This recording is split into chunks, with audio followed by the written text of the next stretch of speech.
il-mexxej tal-Partit Laburista, Dr. Robert Abela.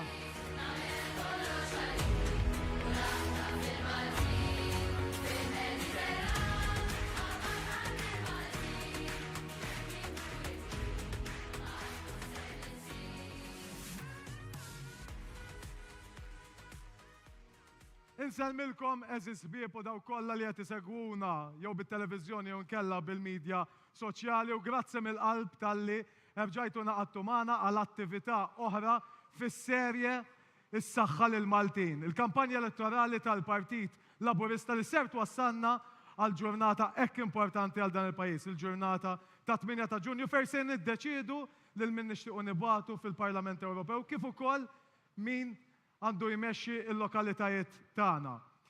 Illum fid-diskussjoni tagħna ħanitkellmu dwar suġġett li b'xi mod jew ieħor tajjeb jew ħażin, xi darba jew oħra, kull wieħed waħda minnkom u daw kollha li qegħdin hawnhekk ħajmissu miegħu. Dan huwa s-suġġett tas-saħħa.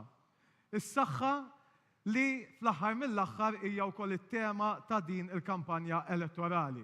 Però qabel ma nidħlu fis-suġġett tas-saħħa, ma nistax ma ngħidx grazzi lil daw in-nies kollha li hawn hawnhekk li niżlu ġewwa l-imqabba. L-imqabba benniena oħra tal-Partit Laburista u kuntent li anke jien ser nippreżenta f'post minn ta' wara l-mina jgħidulhom għax hawnhekk il-warmth tan-nies wasa bih immens u nistgħu naraw ukoll minn dak li rajna llum. U qabel nibda billi nippreżenta il-panel tiegħi. Ħanippreżenta lill-kandidati li poġġew isimhom f'isem il-Partit Laburista għal-lokalità ta' l-Imħabba. L-Imqabba, mhux l-Imħabba, l-Imħabba wkoll. Nibdew Raymond Decelis.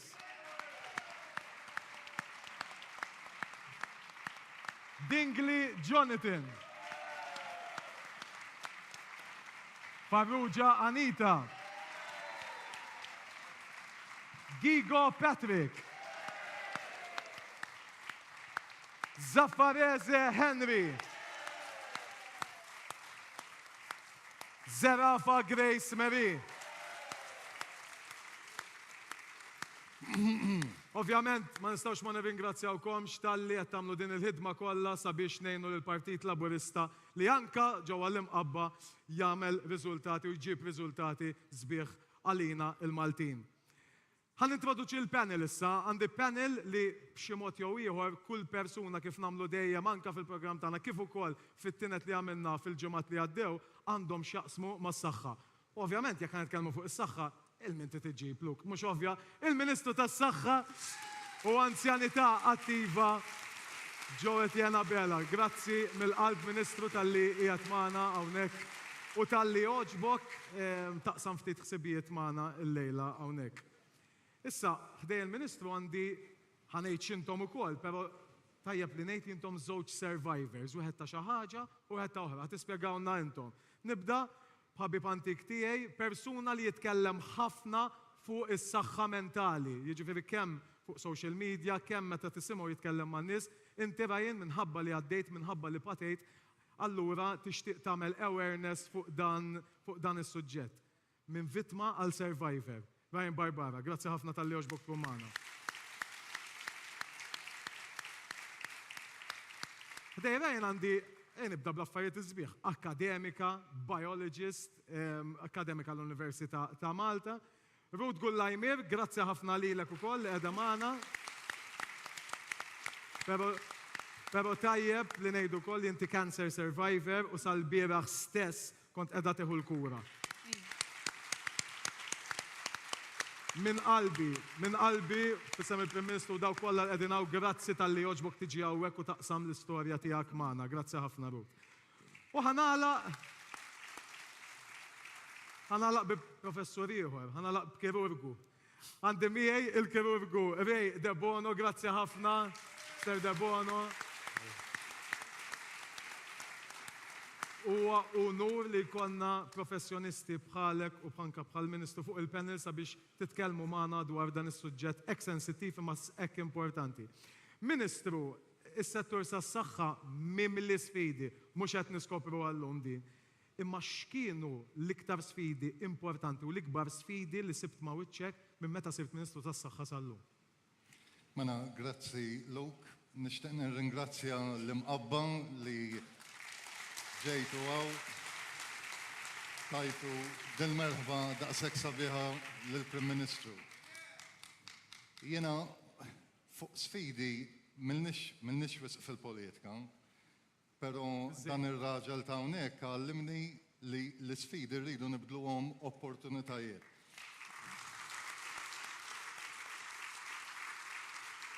U allura is-saħħa kif għadt Luke hija materja sensittiva, materja li b'xi mod jew ieħor kulħadd b'xi mod jista' imiss magħha.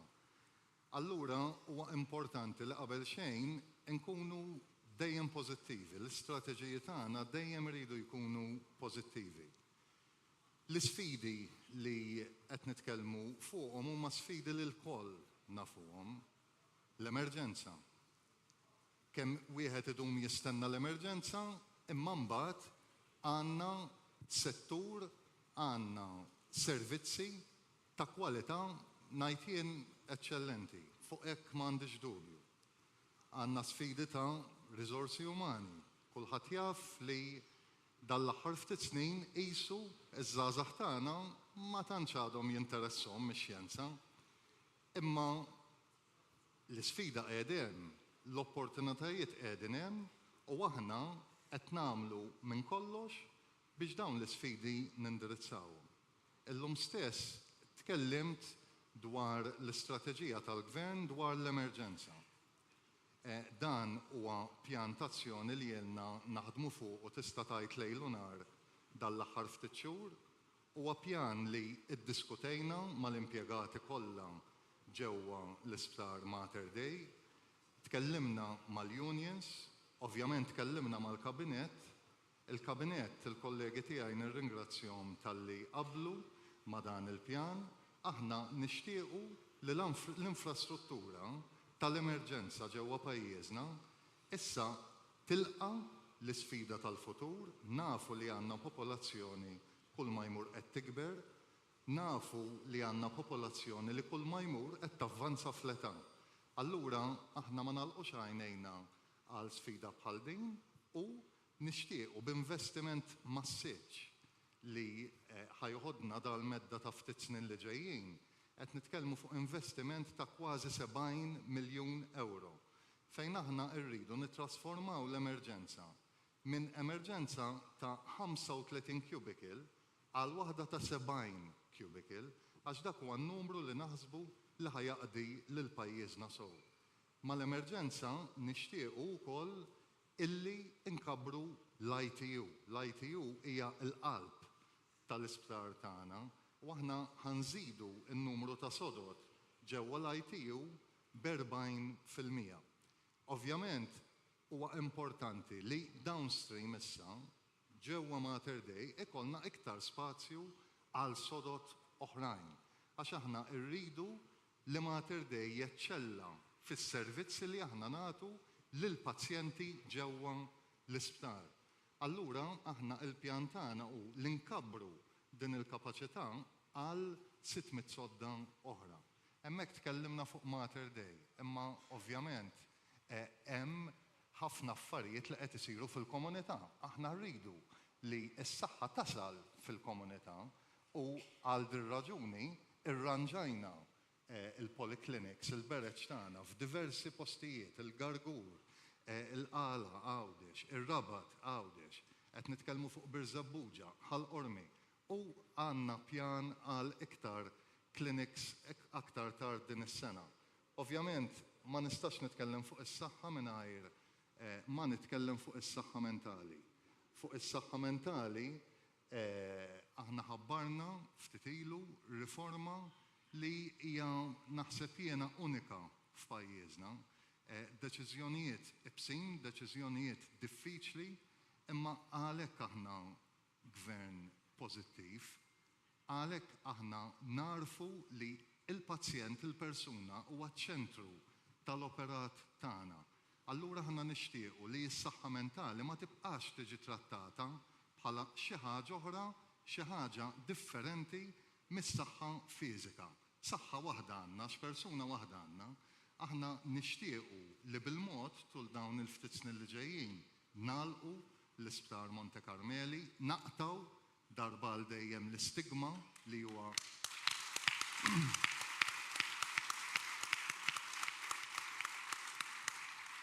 naqtaw l-istigma li hemm assoċjat ma' Monte Carmeli, is-saħħa mentali nixtiequ nofruha fil-komunità min għandu bżonn jidħol l-isptar Mater Dei, min ikollu ma nafx chest infection jew l-appendix fjammata jidħol Mater Dei, min għandu problemi ta' saħħa mentali li jirrikjedu kura ġostar jidħol Mater Dei. Din hija xi ħaġa li ilna naħsbu fuqha, din hija xi ħaġa li l-Prim Ministru jien iddiskutejna kemm il-darba, hija xi ħaġa ħafna għal qalbna u lesti li ħadna deċiżjoni ġewwa l-Isptar Mater Dei ħanonfqu 33 miljun euro biex jinbena dan is-psychiatric unit. Jiġifieri din hija xi ħaġa li huwa l-futur tas-saħħa mentali f'pajjiżna. Grazzi ħafna, Ministru. M'hemm xejn nisbaħ sa kelli Ministri jiena, u m'hemm xejn jisbaħ meta tisma' l-Ministru tas-Saħħa jgħid dawn l-affarijiet u jtina tant proġetti li qegħdin isiru sabiex tittejjeb is-settur tas-saħħa tagħna. Raj, bdejt narak kważi l-ewwel wieħed li qbad tiċċabċab meta l-Ministru tkellem dwar is-saħħa mentali. Ejdilna l-esperjenza tiegħek u għaliex titkellem daqshekk b'saħħa fuq dan is-suġġett. Mela, l-ewwel nett grazzi tal-istedina Luk u nsellem it-telespettaturi u l-kull minn hawnhekk, grazzi. Daqs 7-8 snin ilu Luk kien tista' tgħid l-agħar żmien ta' ħajti. Kont vittma ta' droga, il-vizzju ta' droga kien rikibni u kull tip ta' vizzju ieħor. Is-saħħa mentali tiegħi marret lura ħafna, d-depressjoni tiegħi magħluq ġol kamra. Marrit nara l-ħadd ta' madwar iġenninthom marriċ immur għall-għajnuna ħabba l-istigma, ħabba tabu li hemm barra, ħabba l-ġudizzju tan-nies. Monte Carmeli mhux ħassemmi u lex laqas nersaq qudiem l-għadba kont, anke tinkun ċar. U mbagħad bdejt nara ħajti sejra lura u qed nitlef it-tama lejn il-ħajja. U id-denajl kien kbir, ma stajx naċċetta li għandi problema. Again, ħabba tabu, ħabba ħafna ċirkustanzi oħra. Wasalt fi stat ikra ħafna meta bdejt nilab ħafna ma' suwiċidju, l-ħsibiet ta' suwiċidju qed jikbru. U kien hemm biex ma nidħolx fid-dettall anke ħattazzjoni fuq il-ħsieb biex forsi tifhmuni. U hemmhekk qed xi ħaġa rrid nagħmel. Għaxet ma jistax ikun jien nibqa' sejrek għandi kemm 27, 28, 27 dak iż-żmien. F'dak iż-żmien kelli tifel ukoll. U meta kont nista' ngħid wasalt fl-aħħar ta' ħajti, kont aċċettajt qed jien mhux għalaw, ġbajt ngħix, ma nistax noħroġ mill-vizzju, l-għajnuna ma rridix. Imma it-tifel ma stajx naċċetta li jien nħalleh bla missier. Li dat tifel inħalleh bla missier u bdejt nivviżwalizza u naħseb li dat tifel qed jikber u dadi fejnu u tistgħux timmaġinaw x'kienet tkun ir-risposta, ma stajx naċċetta. Dort lura minn fejn kont. Mort id-dar, aċċettajt, bdejt pastiżar bħalma kont qed fuq il-programm tiegħek Luk, kont kellimt il-GPT sellimlu minna u Dr. Jan Kirkop, tista' tgħid bih bdejt għax ta' madwari ma setgħux jgħinuni Luk.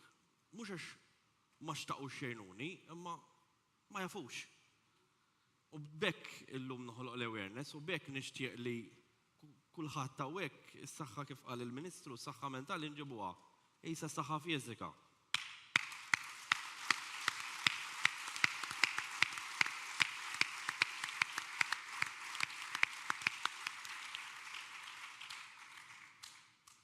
Ta' madwari ma ntihomx tort Luk, għax again ma kinux jafu, imma kieku kienu l-arfin kienu jkunu jafu forsi kienu jħandiljaw aħjar. Bekk kont irrikorrejt għal-doktorjan. Mbagħad minn hemm skoprejt bl-Oasi, programm Għawdex, tista' tgħidilna alla kien dak il-post għax illum jagħtaw fostkom. Għamilt il-programm suċċess, għamiltu kollu fawissu li ġej nagħlaq 6 snin clean and sober.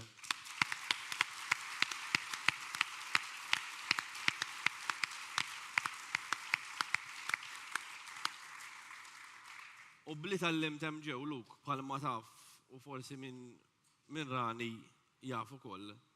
Niprofa noħloq dak l-awareness, nizra dik iż-żerrija hemm barra biex dak il-bniedem li tibati waħdu fid-dlam kif batejt jiena u ma sibt il-ħadd u ma kont qed nara l-ħadd jagħmel tikka żgħira kuraġġ jitħammur għall-għajnuna.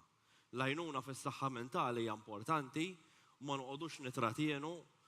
Fis-saħħa mentali Luk trid iċċedi biex tirbaħ. Jekk ħanibqgħu niġġieldu magħha mhu ħanaslu mkien. Irridu nċedu għall-għajnuna, it's okay not to be okay, but it's not okay to stay that way. Thank you.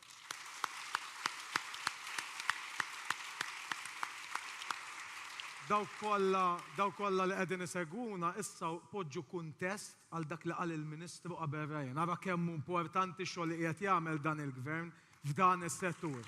Grazzi Ryan ta' dik l-istorja jiena smajta bosta drabi, però kull darba temozzjonani. U għandna storja emozjonanti kważi daqs ta' Ryan, Ruth, mhux noqgħod imparla jien, ħaħalli fidejk biex tgħidilna inti. Grazzi tal-istedina, Luke, u nsellem lil kull min qiegħed jarana u jismana.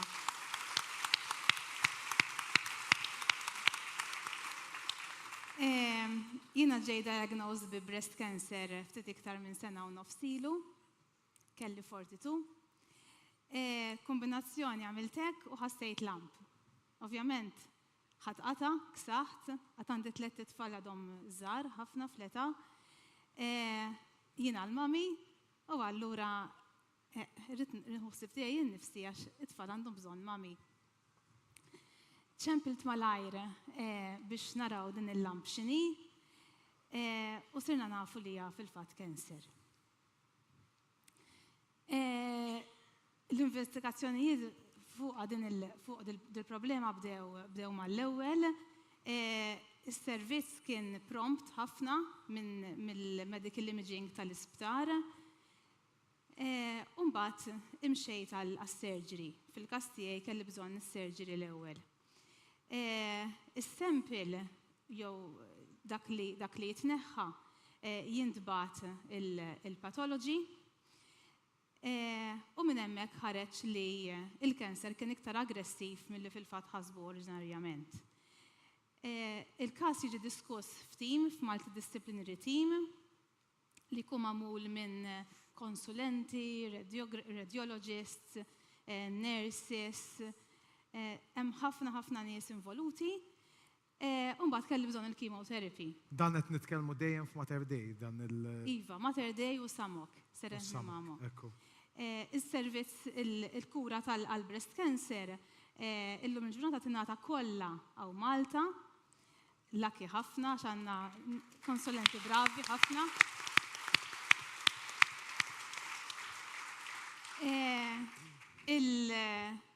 Il-każ għadda mbagħad is-Samok u bdejt il-kemoterapija. Il-servizz li jagħtu n-nurses huwa xi ħaġa li qatt ma kont nimmaġina, jiena kont nibża nħares lejn il-building tas-Samok, qatt ma immaġinajt li se jkolli bżonn nidħol hemm ġew. Illum il-ġurnata hu pjaċir li nkun sejra s-Samok. Kelli bżonn minn cycles ta' chemotherapy għax il-kanser huwa aggressiv, u kelli bżonn anke il-radiotherapy. Mbagħad bħal ħafna patients oħrajn li jkollhom breast cancer ikollna snin twal fuq hormonal therapy. Il-hormonal therapy bħal hija pilloli, tingħata f'forma ta' pilloli u hemm anke xi injections li nataw fil-primary healthcare. U dawn iġibu li joħolqu side effects bħal kull mediċina oħra u allura ikun hemm nurse navigator li qiegħda fuq każijiet ta' breast cancer u din tgħaddik anti-survivorship team. Il-survivorship team jikonsisti physiotherapy li kollok bżonnu minħabba joint pains, occupational therapy, f'kas li kollok trigger finger fil-fatt jina kelli per eżempju, psychotherapy, referini għalih l-onkologista, għadnimmu regolari sal-lum, għax ovvjament l-esperienza tal-kanser hija xi ħaġa intensiva. Trid tgħix anke mal-fatt li tlift biċċa minn ġismek. U hemm ukoll is-servizz ta' dietitian, hemm ukoll l-MCCF li fejn tidħol il-lotja tal-wigs tal-parrokka li tingħata b'xejn lil min ikun intitolat għaliha u ningħataw ukoll mediċina expensive minnaħa tal-MCCF ukoll. Minnaħa tal-Breast Clinic Mater Dei ġejt referuta għal Foundation non-governmental u ċempilt l-Action for Breast Cancer Foundation, għenitni ħafna l-chairperson hemmhekk u llum spiċċajt nagħmel voluntary work magħhom ukoll.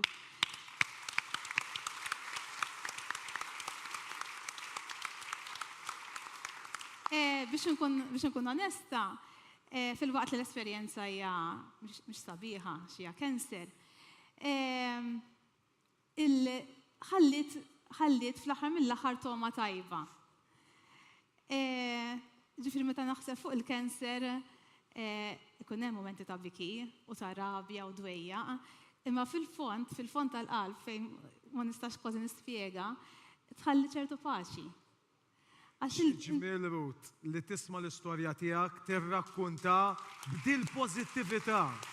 Xi ġmiel Ruth. U nemmen li l-istorja tiegħek ħatati ħafna motivazzjoni lil min għaddej minn daw il-momenti terribli f'ħajtu. Għaliex inti bdejt minn xi ħaġa importanti, inti għandek 3 tfal. U għamilta mhux biss għalik, imma anke għamilta tfal ukoll. Proset Ruth, grazzi mill-qalb tal-iqsam din l-istorja magħna. Rej, il-professjonist, il-kirurgu issa, Ruth, għaltinna li anka tilfet parti minn ġisimha. Kif jaffettwaw l-estetika tal-persuna u xi jsir f'Mater Dei sabiex ngħinu nies bħal Ruth li għaddu minn trauma bħal din?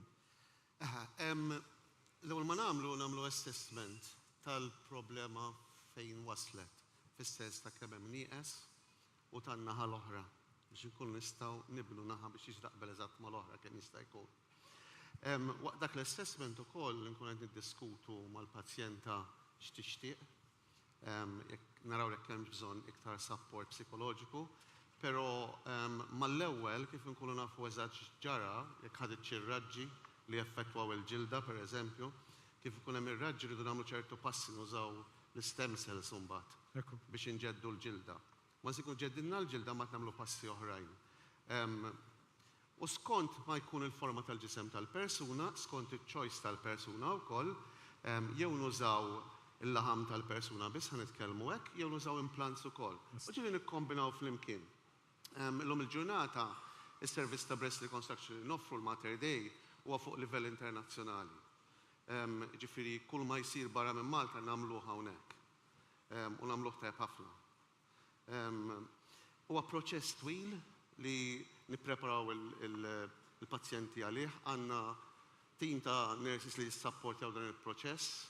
Fil-fatt diġà ntaqgħet man-nurse tiegħi li tieħu ħsieb minn qalba. Jiġifieri fil-passat kienu kun hemm nies li anke jkollhom isifru biex jagħmlu dan it-tip ta' interventi, dat tip ta' kirurġija barra minn Malta minħabba li s-servizz. Fil-passat, ħanidlek fil-passat ilu kważi daw l-affarijiet kienu jisom jitħallew. Fim dak li jkun isu jkollu dak id-difettu jibqa' bih. Illum il-ġurnata 2024 qegħdinu. Ġifieri nagħmlu fuq livelli jsir pajjiżi oħra tal-Ewropa u kollox. U il-proċess huwa naqra twil xi kultant, però bil-kuraġġ dejjem ngħadduhom minnu, nieħdu ssibhom ħafna u fl-aħħar meta nkunu lesti nkunu sodisfazzjon. Naħdulhom bidejhom u tkun.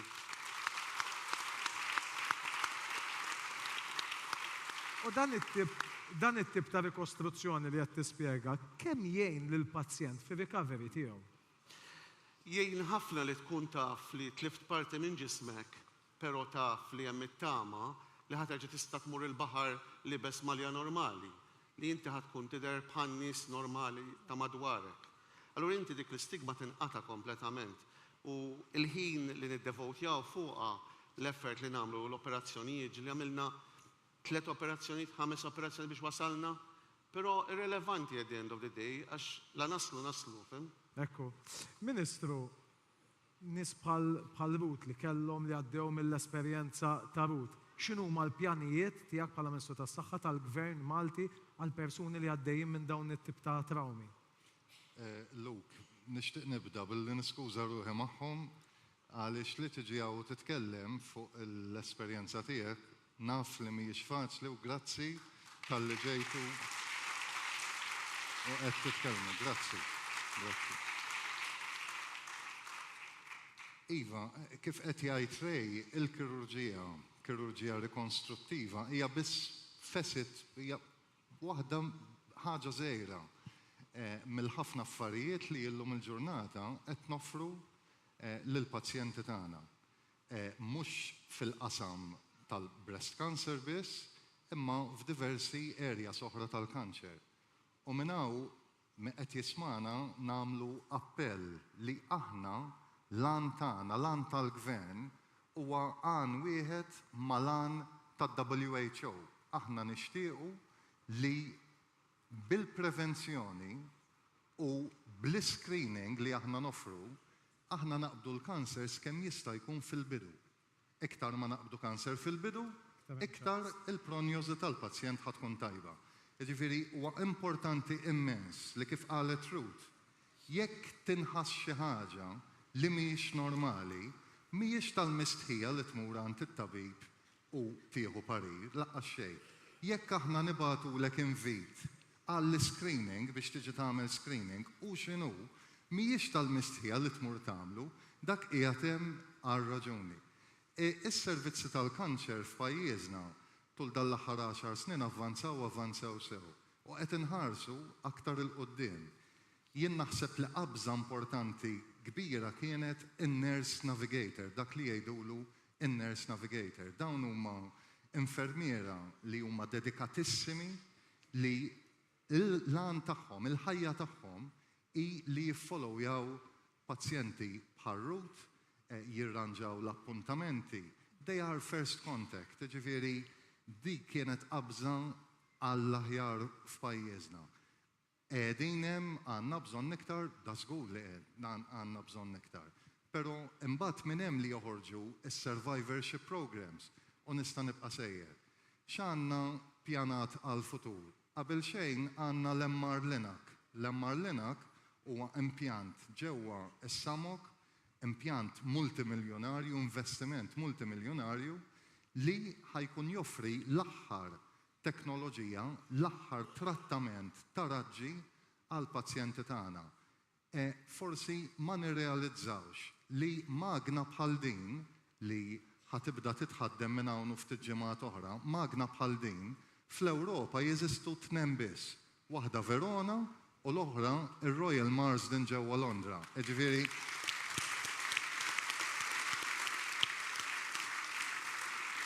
din il-viżjoni għaqlija tal-Gvern fl-ambitu tas-saħħa tul dal-aħħar snin. Imma imbagħad kellna proġetti oħra, proġetti ta' robotika, pereżempju, li noffru kura għal kanċer bir-robotika. Bdejna bil-kanċer tal-prostata, is-sena l-oħra avvanzajna għal kanċer tal-musrana, għal kanċer tal-istonku. Issa qed nittrattaw ukoll il-kanċer tal-frixa. Jiġifieri dawn huma avvanzi li lilna qed ipoġġuna mal-aħjar fl-Ewropa. Ruth tkellmet fuq il-kanċer tas-sider. L-aħħar statistika turi li f'pajjiżna is-survival mill-kanċer tas-sider huwa t-tieni l-aħjar fl-Ewropa. Jekk nista' naqsam magħkom. Jekk nista' naqsam magħkom l-aħħar figura għal kanċer ieħor, kanċer li huwa erriedi, kanċer tal-pajp tal-ikel, tal-isofagu, Dan huwa proġett li ħdimt fuq jien mal-kollegi tiegħi u jumejn ilu irċevejna konferma li l-proġett ġie aċċettat biex jiġi ppubblikat f'wieħed mill-iktar ġurnali importanti qed nirrapportaw li s-survival mill-kanċer tal-isofagu ġewwa pajjiżna tul dal-aħħar 10 snin huwa qed par jew aħjar minn tal-ġirien tagħna Ewropej. Jiġifieri jiena naħseb mhux talli naħseb, jiena konvintissimu li xahrejn ilu ħabbarna li Mater Dei, iċ-ċentru tad-dijabete f'Mater Dei huwa ċentru ta' eċċellenza. Iċ-ċentru tal-kardjoloġija ġewwa Mater Dei huwa ċentru ta' eċċellenza. Jiena konvintissimu li aħna fis-settur tas-saħħa u setturi oħra, imma llum qed nitkellmu fuq is-saħħa. Fis-settur tas-saħħa kapaċi noffru kura eċċellenti u kapaċi nkunu kemm jista' jkun l-aħjar fl-Ewropa. Grazzi. Xi ġmiel, Ministru, xi ġmiel ta' riżultati u xi ġmiel ta' numri tajtna għaliex ovvjament kull wieħed u waħda minna jistenna li s-settur tas-saħħa ikun hemm għalih meta jiġi fil-bżonn. U kif qed tgħidin inti qed intejbu dejjem iktar u qed immorru dejjem għall-aħjar f'pajjiżna. Ħanidu pawża żgħira mid-diskussjoni tagħna u nibdew bl-ewwel intervent li għandna llejla mingħand il-kandidat għall-elezzjoni tal-Parlament Ewropew Claudette Abela Baldacchino.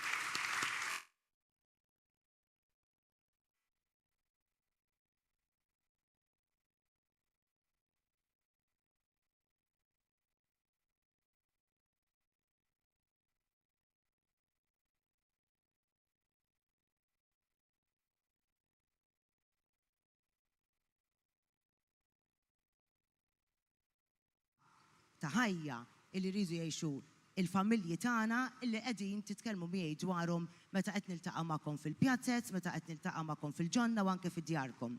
U llejla ħadd pjaċir nisma' din id-diskussjoni għax huma temi bħal dawn meta aħna nitkellmu personalment nistgħu nsawru il-politika tagħna fl-aħjar interess tal-familji Maltin u Għawċin meta nisimgħu l-esperjenzi personali. U l-esperjenzi personali ukoll jamluna partit aktar miftuħ, aktar inklusiv li nisimgħuhom, narbluhom u naraw kif nistgħu nagħmlu biex intejbu l-kwalità ta' ħajja tal-familji tagħna. U iktar ukoll nifhmu lil xulxin. Bħalma jiena nista' nifhem lil dik l-omm u dak il-missier illi kellmuni kemm il-darba li xtul il-kampanja semmejt kemm il-darba tfal u żgħażagħ u anke adulti li għaddejjin minn sfidi ta' ADHD. jew autizmu, jew selective mutism. Fejn tkellmu miegħi u jiena dort fuqhom u għedtilhom jiena naf xi ġifieri għax jiena ġenitur. Il-problemi jew l-isfidi ma jibdewx mal-twelid. Jew jispiċċaw ma' twelid, imma jibdew ma' twelid u jkomplu tul il-ħajja.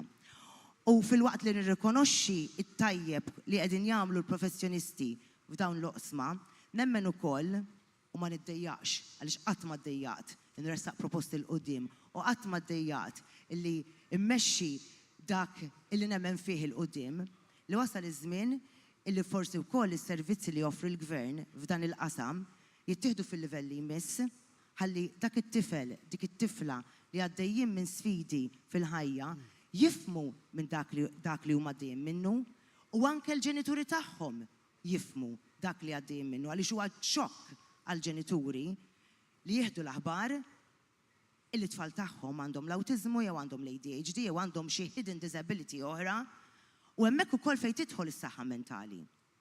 Bħalma nifhem ukoll u għax tkellimt fuqha fil-kampanja u resqu qudiemi u lejja nies oħrajn. U qalu li qed titkellem dwar l-isfida ta' relazzjoni ħażina mal-ikel. U f'dal aħħar jumejn kelmetni wara qalt li ma tiddejjaqx titkellem fuq. Għattila le, għattila dak li ngħaddi minnu jien bħala persuna fil-politika tista' tgħaddi minnu int, tista' tgħaddi minnu bintek, jista' jgħaddi minnu ibnek. U din il-mara meta kellimta hekk u għattila jiena nista' nifhmek mill-bidu sal-aħħar. Ħarset lejha u fajnejha rajt it-tama. Rajt tama ta' xi ħadd illi fetaħ qalbu miegħi u kelmitni fit-tul dwar is-servizzi tajbin ħafna li għandna f'dar kellna l-saħtek. Ma dejqitx titkellem miegħi għax in-nies ma jdejqux jitkellmu meta jirrelataw miegħek.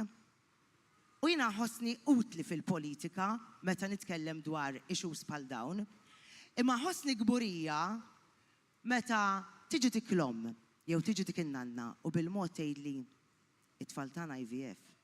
Grazzi għas-servizzi b'xejn li ta' il-Gvern Laburista fl-aħħar snin.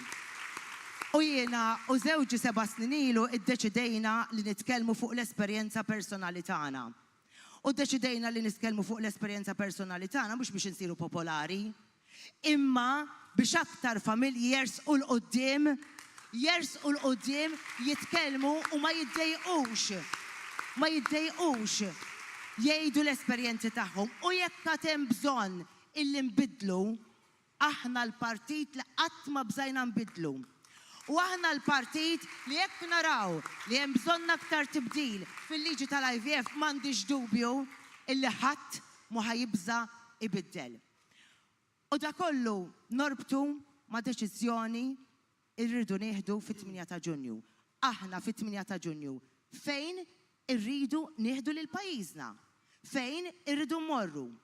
U fit-8 ta' Ġunju jekk inti tagħżel li ma tivvutax, jew inti tagħżel illi tastieni mill-vot tiegħek, taf xi tkun qed tagħmel? Tkun qiegħed biss issaħħaħ lil min jrid jagħmel gwerra kontra pajjiżna, flok jagħti l-aqwa u l-aħjar lill-familji Maltin u Awċin. Jekk inti fit-8 ta' Ġunju tagħżel illi ma tivvutax, taf xi tkun qed tagħmel? Tagħti l-appoġġ tiegħek lil min irid jissospendi il-fondi lil pajjiżna. Reġgħu kitbu fuq għallum. Aħna it-tim kollu tagħna huwa tim li huwa verament tim favur Malta dejjem. Aħna favur Malta dejjem. U jiena l-Parlament Ewropew esperjenzajtu u naf xi ħsara jippruvaw jagħmlu min diġà iddikjara gwerra issa jiena il-qaddisin naf li nagħmlu l-festi tagħhom fis-sajf normalment. Imma hemm min iddikjara gwerra qaddiża kontra pajjiżna. U allura fit-8 ta' Ġunju għandna l-arma, għandna l-vot tagħna.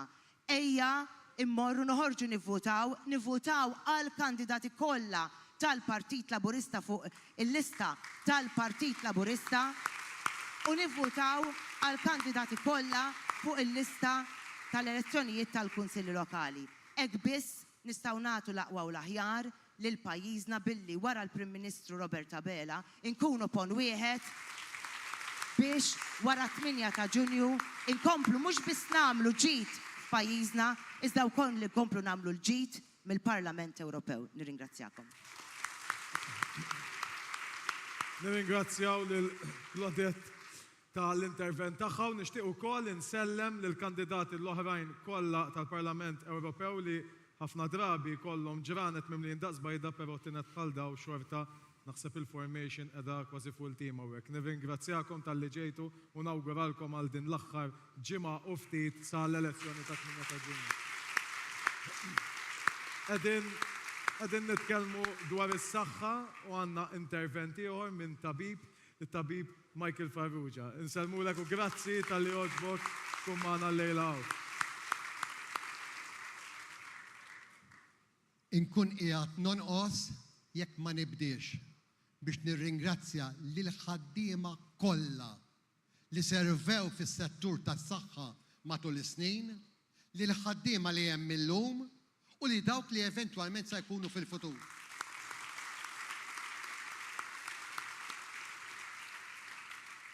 Irrid ningrazzja b'mod personali lil dawk il-ħaddiema li tul dal-aħħar ftit snin kelli bżonn 3 darbit nidħol l-isptar.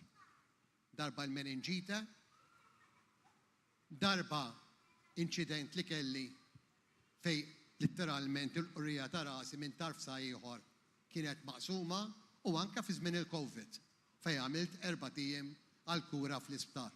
U allura l-memorja mill-ewwel tmur li is-servizz li tajna tul il-perjodu tal-pandemija.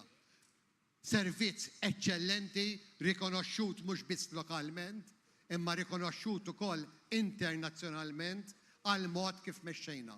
U mhux biss bħala kura u servizz tas-saħħa, imma kif irnexxielna immexxu l-ekonomija l-għajnuna li tajna lill-familji Maltin u Għawġin, mod speċjali li ħaddiema illi eventwalment l-ekonomija irpiljat mill-ewwel malli ħriġna mill-pandemija. Ma nistax, ma niftakarx is-servizz li tajna u nħossni onorat. Inħossni onorat għax kont parti minn dan il-gvern.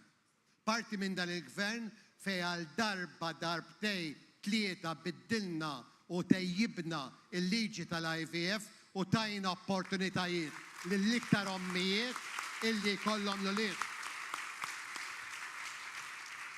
Kemm inħossni onorat li kont fuq quddiem illi ħdimna biex nipproteġu lil-mara f'ċirkostanzi meta waqt qala ħajjita tkun qiegħda fil-periklu.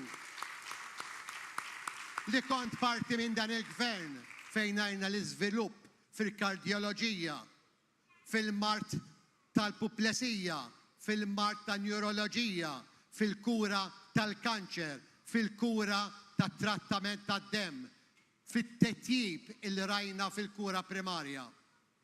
U hawnhekk irid inħeġġeġ lil dawk il-persuni kollha li tirċievu appuntament għall-screening.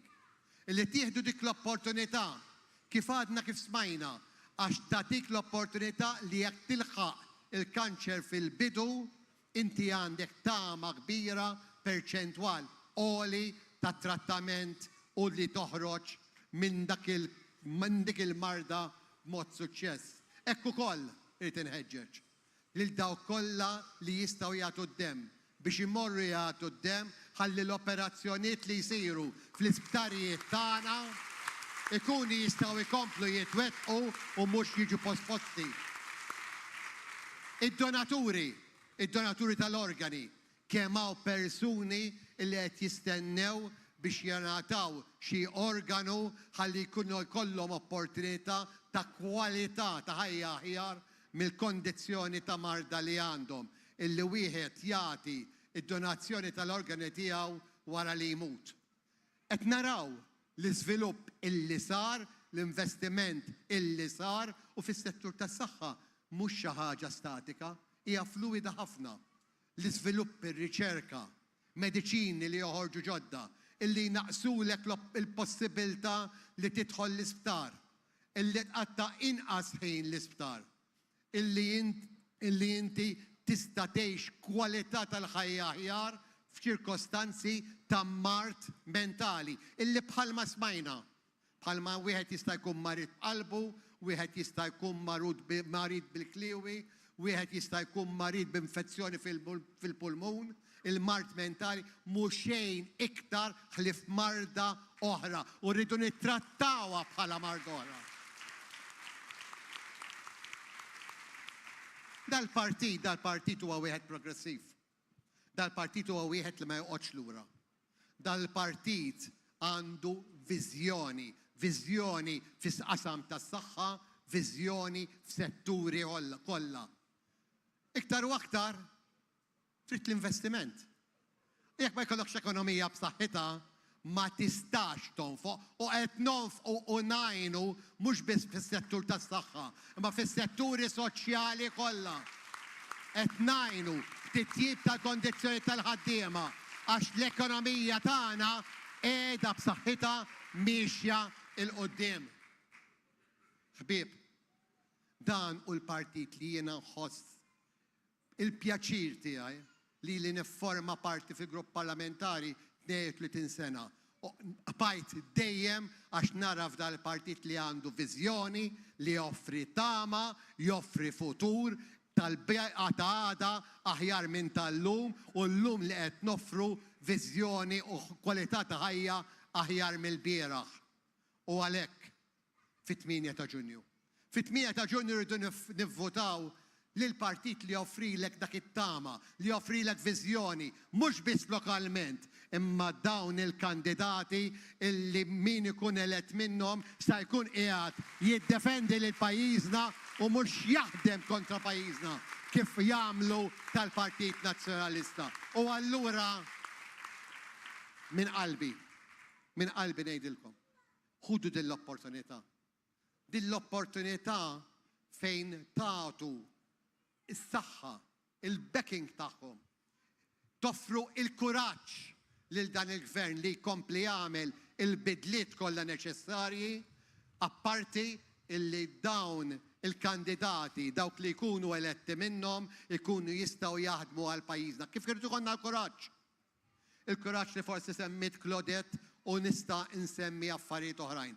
Il-kuraġġ li nkomplu nagħmlu bidla fil-kwalità tal-ħajja, bidla fis-settur tas-saħħa, viżjoni, mhux biss billi nagħmlu il-binjiet, imma billi nittrenjaw lin-nies tagħna, indaħlu inizjattivi ġodda, mhux biss f'apparat, imma anke f'mediċini, għax nemmen il-kwalità tal-ħajja tal-poplu Malti u Awċi tista' tkun aħjar. Da biss jista' jagħmilha Partit Laburista. Nirringrazzja.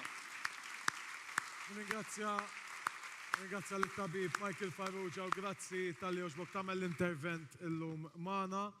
Rej, ħanamel nieħu żewġ kummenti konklusivi minn Rej u minn il-Ministru, forsi jekk tidu talqu intom ukoll kummenti żgħar. Rej, il-viżjoni fis-settur tas-saħħa f'Mater Dei speċjalment ir-robotika u l-magni tal-kanċer il-ġodda. Mela, kull operazzjoni fiha livell ta' preċiżjoni immens ħanejdu hekk. Issa, jekk inti il-bniedem wassal sa ċertu punt, l-aqwa bniedem wassal sa ċertu punt, sewwa, bix-xjenza saru żviluppi kbar nistgħu nġibu l-għajnuna tax-xjenza ġdida tar-robotika li huwa robot bażikament li lilna jgħinna nagħmlu l-operation iktar preċiża, iktar successful, investiment kbir, però hawn Malta għandna s-servizz dejjem inżidu fuqu u qed naslu f'sitwazzjoni fejn qed ħankunu aħjar minn pajjiżi tal-Ewropa oħrajn dalwaqt. Fis-servizz tal-kanser, kif qal il-Ministru, il-magna l-ġdida hija iżżid ħafna il-preċiżjoni. Għandek iċ-ċelluli tal-kanser li daw qed jippruvaw jimmultiplikaw l-ħin kollu, daw ishom tilfu moħħhom, iridu jsiru iktar dejjem jimmultiplikaw. Il-magna tar-raġġi l-ġdida tolqothom iktar mal-ewwel mingħajr ma tagħmel ħsara għaċ-ċelluli tajbin ta' mad-dawra. Jiġifieri il-pazjent jirkupra qabel u ma jkollux effetti tar-raġġi qawwijin daqs bil-magni antiki ħanajdu hekk. Sewwa ġifieri dejjem intejbu l-outcome, is-servizz u l-ħajja. Grazzi ħafna, Rej, grazzi lill-kirurgu Rej De Bono. Ministru, nidejt master plan għal Għawdex fis-saħħa. Tgħidilna xi konsisti. Mela, dan huwa master plan li l-kampus ta' l-Isptar ta' Għawdex aħna għandna viżjoni biex nirristrutturaw sptar ġdid ta' 400 sodda u għannes miegħu ovvjament hemm servizzi anċellari ta' parking. Imma b'mod importanti anatomy center ġdid li ħajkompli jagħti r-ruħ il-proġett ta' Barts, area ta' riċerka u mod importanti ħafna area għat Child Development and Assessment Unit ġdid f'Għawdex. Issemmew l-IVF, Iva, aħna għadna kif ħabbarna li l-gvern lest li investi 6 miljun euro mal-privat sabiex il-waiting list li għandu il-gvern. F'dan il-qasam tal-IVF aħna nagħtu l-aħjar opportunità lill-iktar numru ta' persuni possibbli. Dan ma' rifużjoni ta' l-ispejjeż tal-mediċina tal-IVF mill-ewwel ta' Jannar tas-sena l-oħra tal-2023. Jiena qed nitkellmu fuq ħafna affarijiet, Claudette tkellmet fuq il-fondi Ewropej. Ħafna minn dawn il-proġetti jiddependu fuq fondi Ewropej. Jiġifieri dawn huma proġetti li ħadgawdu minnhom intom. Oqogħdu attenti lil min tafdaw ġewwa l-Ewropa. Oqogħdu attenti u tieħdu xejn for granted għaliex l-Ewropa u l-elezzjonijiet Ewropej bħal l-elezzjonijiet tal-Kunsilli. Imma qed nitkellmu fuq l-elezzjonijiet Ewropej dawn jaffettwalkom ħajjitkom, ġifieri huwa importanti immens. Jiena nsaqsi, imma ilna nitkellmu fuq ħafna proġetti mhux fuq is-saħħa biss. Il-manifest tal-partit tal-oppożizzjoni, il-Partit Nazzjonalista, fejn hu? Smajtu xi proposta waħda ħlif tal-gwerer qaddisa, smajtu anki jgħidulna xi ħaġa, xi tip ta' kritika, anki kritika negattiva kontra il-manifest tal-Partit Laburista. Se jkolli niksirlek qalbek. Totali. Se jkolli niksirlek qalbek għax mista tara. Ekku. Grazzi. Ministru, grazzi ħafna tal-li oġbok tagħmel dawn l-interventi magħna, grazzi ħafna lill-kirurgu Rejde Bono, Ryan u Ruth. Ma nistax nagħlaq dal-programm mingħajr 30 sekonda messaġġ finali minn għandkom it-tnejn. Ryan fidejk. 30 sekonda biss. 30 sekondi.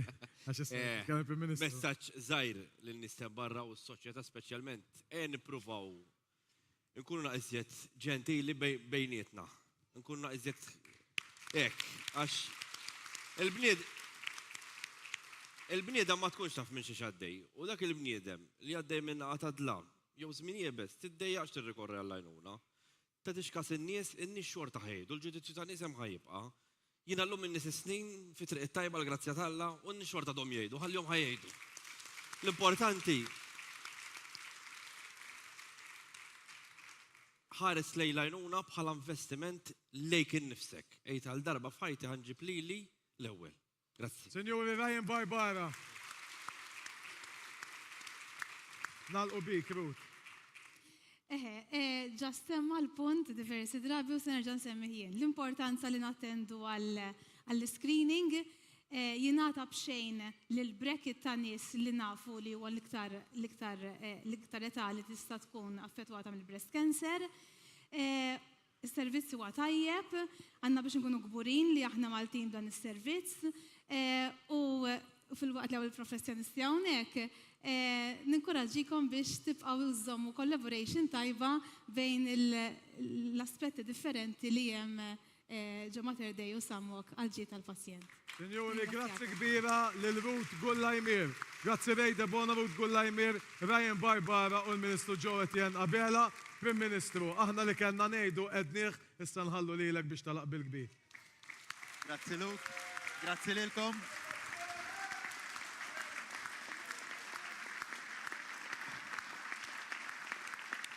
Ryan, Ruth, il-klim meqjus tagħkom tal-lejla tkom għas forsi intom stess ma tistgħu tapprezzaw kemm għamiltu ġid bih. U dak huwa propju l-messaġġ illi jien nemmen li għandu joħroġ minn kull min għandu għal-qalbu dan il-pajjiż. Verament inħossni ċkejken il-lejla nitkellem imbagħad wara Joe fuq is-suġġett tas-saħħa, wara Ray, wara Michael, koll esperti f'dan is-settur. Imma dan iġibni għal xien nemmen għandha tkun il-politika. Il-politika għandha tkun konfront tribali bej partiti politiċi li jitajru jew bej individwi f'partiti politiċi illi jattakkaw lil xulxin fuq livell personali, jew għandha tkun din l-esperjenza sabiħa li kellna flimkien il-lejla fej kulħadd qal tiegħu fej kellna l-professjonisti, l-esperti, nies li għaddew minn esperjenzi reali, illi jaqsmu dawk l-esperjenzi imbagħad ifasslu flimkien magħna l-viżjoni tagħhom għal dak li qed naraw għall-futur ta' dan il-pajjiż. Jien nemmen f'din l-istil ta' politika. Stil ta' politika illi iġġib flimkien tantu tant nies f'fehmiet differenti, b'opinjonijiet differenti anke fuq l-istess suġġett, imma mbagħad li jistgħu jinġabru flimkien, jitkellmu u bekk joħorġu l-aqwa idejat tal-pajjiżna. U osservazzjoni li kont għamilt waqt il-pandemija. Fejn fl-eqqel tagħha niftakar esperjenza partikolari fejn ma' Chris Fern dakinhar konna żorna il-ward tal-ITU tal-COVID u dakinhar ħbib tiegħi għax forsi iż-żmien itendin essi ma mhux qed nitkellmu dwar żmien ilu. Dakinhar kellna sitwazzjonijiet illi ma kienx faċli biex timmaniġjhom. Dakinhar meta mort ma' Chris rajt tant pazjenti fil-ward tal-ITU li letteralment kienu fix-xifer bejn ħajja u mewt. U niftakar dakinhar waqt li konna din hemmhekk kien hemm pazjent illi letteralment kien bejn ħajja u mewt, ħabib antik tiegħi tal-familja wkoll.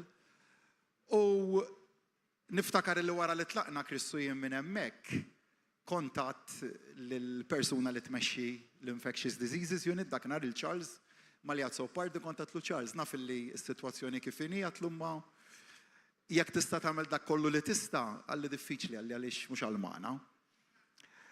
Dak il-persuna u Alfredi qed warajja hawnhekk. U dik l-esperjenza uritni s-saħħa u r-reżiljenza tas-sistema tas-saħħa tagħna. Kemm aħna f'dal pajjiż f'dawn l-aħħar ftit ta' snin irnexxielna nibnu sistema robusta ta' saħħa li meta ġiet għalina l-ikbar sfida li qatt kien hawn madwar id-dinja fejn tidħol is-saħħa ċertament għal tas-seklu. Dik kienet l-ikbar sfida li qatt kellna. Sibna pajjiż li kien preparat minn kull aspett. Minn kull aspett. Ibda mill-mod ta' kif ilqajna fil-bidu fl-ewwel stadji meta ma kellna l-ebda manwal imexxina, għal mod kif konna minn tal-ewwel li ġibna l-vaċċin, għal mod kif kellna biżżejjed vaċċin għall-popolazzjoni kollha, għal mod kif amministrajna bis-sistema tas-saħħa tagħna il-vaċċin b'mod effiċjenti, għal mod kif irnexxilna nirkupraw b'mod b'saħħtu bil-pandemija u dak kien l-iprem eżempju ta' kif Gvern Laburista mill-2013 il-qudiem irnexxielu jinvesti bis-saħħa fis-sistema tas-saħħa li sabitna preparati fl-iktar mumenti ta' sfida. Imma sfidi oħra ħbib tiegħi hemm. Soċjetà li evolviet il-pandemija ġabet magħha sfidi oħrajn, waħda minnhom jallmuna l-esperti tagħna fil-qasam tal-psikjatrija hija dik tas-saħħa mentali. Tkellimna qabel illum dwarha u hija realtà rajn dak l-attinti. Huwa realtà illi mill-pandemija l-qudiem komplet tikber. Jiġifieri l-għażla li kellna ġew u jien flimkien mal-bqija tal-kabinett. L-ewwel idea li ressaq ġew il-qudiem wara li kien tkellem mal-esperti fis-settur illi jingħalaq Monte Carmeli ma kienitx idea faċli, kienet sfida kbira dak li resaq bih, kienet inizjattiva li tixpruna viżjoni illi tmur kontra dak li kien tradizzjonalment naħdmu bih fis-settur f'dan il-pajjiż. Daqs kif kienet imbagħad l-istrateġija li noħorġu iżjed fil-komunità floti tas-servizzi tas-saħħa mentali. Però jien din hija strateġija li nemmen kompletament fiha għaliex ukoll l-esperti fis-settur tas-saħħa mentali jemmnu fiha li aħna jkollna l-isptar ta' kura akuta li jkun maqut ma' Mater Dei biex ma nagħmlux dit distinzjoni bejn is-saħħa mentali u s-saħħa fiżika mela l-ikbar messaġġ li jista' jintbagħat huwa li l-infrastruttura fiżika tkun maqda ma' xulxin. Imma mbagħad ukoll illi kemm jista' jkollna każijiet illi ma jkollhomx għaliex jidħlu fl-isptar tal-kura akuta, nikkurawhom fil-komunità.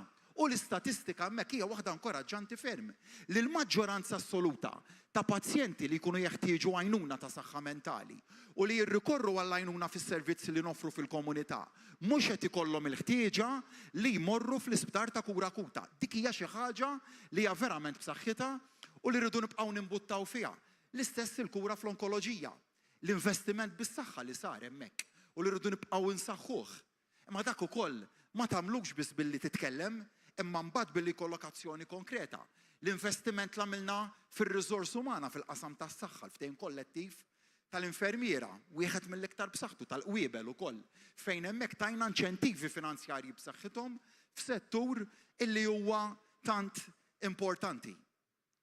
Imma mbagħad dak iġibek għal domanda oħra. Domanda oħra għal dawk li qed jgħidu ma immur jew ma mmurx nivvota fl-ewwel jew fit-8 ta' Ġunju. X'differenza se nagħmel? Il-politika x'differenza tagħmel f'dan il-pajjiż? Il-politika ħbib tiegħi hija dik li bis-saħħa tagħha jittieħdu id-deċiżjonijiet kollha illi tħaddidna dwarhom illejla. Id-deċiżjoni li biha nagħtu s-saħħa bis-saħħa tagħkom lil Joe biex jimplementa dik il-viżjoni fil-qasam tas-saħħa, lil Ryan biex l-esperjenzi tiegħu jaqsamhom ma' ħaddieħor u ħaddieħor li jistaddej minn dawk l-istess sfidi jsib l-għajnuna kollha li hija meħtieġa, lil Ray biex mill-qasam tal-kirurġija jagħmel tant u tant ġid ma' tant u tant nies lir-Ruth biex tibqa' timraħ fil-qasam tagħha u tgħin lil tant pazjenti wkoll. Hija l-politika illi nebħet il-kit tanti kien hawnhekk ftit tal-ħin ilu ma nafx telaq xi jew le, fl-inizjattiva b'saħħitha li nieda fit-twaqqif ta' fondazzjoni li se tkun speċjalizzata fil-qasam tar-riċerka u l-innovazzjoni fil-kura tal-kanser. Illi propju dil-fondazzjoni ġewwa pajjiżna l-ewwel darba li jkollna linja ta' speċjalizzazzjoni fil-qasam tar-riċerka. Il-politika hija l-għodda li biha tista' tagħmel dak kollu. Il-politika hija l-aqwa għodda ta' ġid.